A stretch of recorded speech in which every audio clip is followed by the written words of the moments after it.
वेङ्कटनाथाय विद्महे सच्चिदानन्दाय धीमहि तन्नो राघवेन्द्र प्रचोदयात्।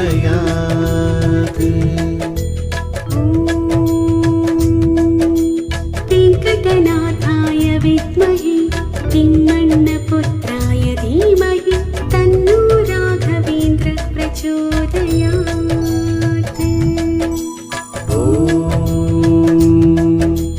वेङ्कटनाथाय विद्महे तिम्मण्णपुत्राय धीमहि तन्नो राघवेन्द्र प्रचोदयात्।